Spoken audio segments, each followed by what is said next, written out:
round-the-world ladybird and her crew, ready for an adventure that nobody has ever tried before.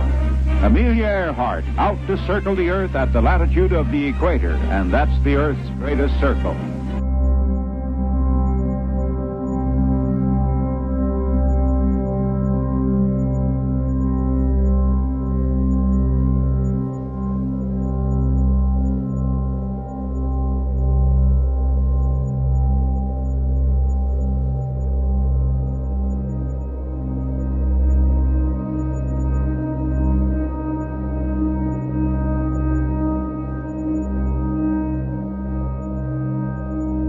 They say when a woman reaches a certain age, she starts to disappear.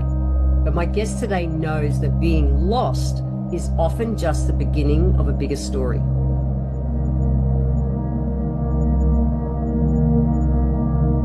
Another theory is that she got lost, but instead of running out of gas and crashing into the ocean, she ended up landing on this island called Nicomoro, which is just about 400 miles south of Nicomoro, where she landed on a coral reef that surrounded this island and ended up dying a castaway, she and her navigator. In 1937, the British tried to colonize Nicomoro Island. During their attempt, they found what seemed to be a leftover campsite.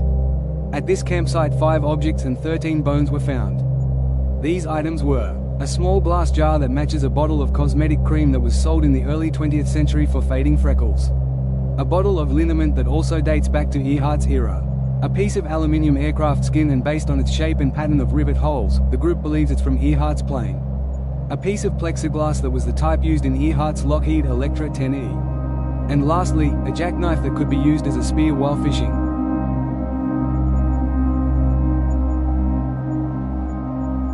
In 2018, forensic anthropologist Dr. Richard Jans reanalyzed the original measurements using a modern program called Fordisk, a software that estimates sex and ancestry from skeletal dimensions. It's widely used by forensic anthropologists today, though it has its fair share of critics.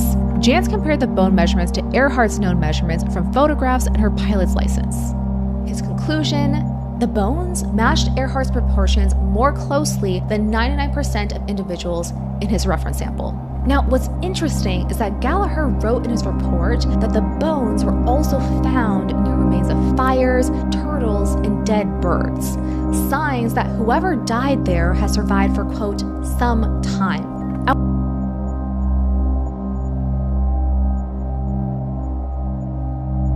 When TIGHAR had gone back to look at Amelia's radio calls, there was a pattern found. Out of 120 calls, only 57 were credible.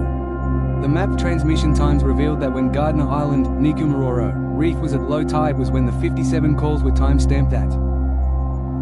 This is important because the radio needed the engine to be running for it to work, but if the engine was submerged in water, that means she would have to wait until the tide was low enough to turn the propelling on, starting the engine, so that the radio could use the battery to create her distress calls.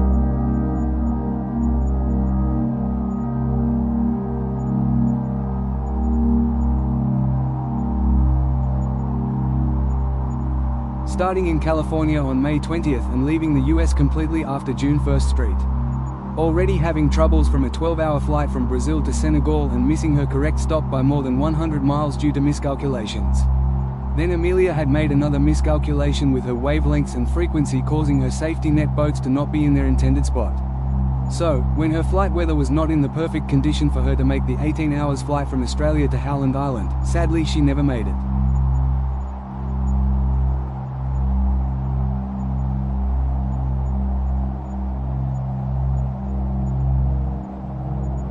Deep Sea Vision says he believes his team has found the plane Amelia Earhart was flying when she disappeared. And we came up with an area that we thought was reasonable and the highest probability for where she could have went down.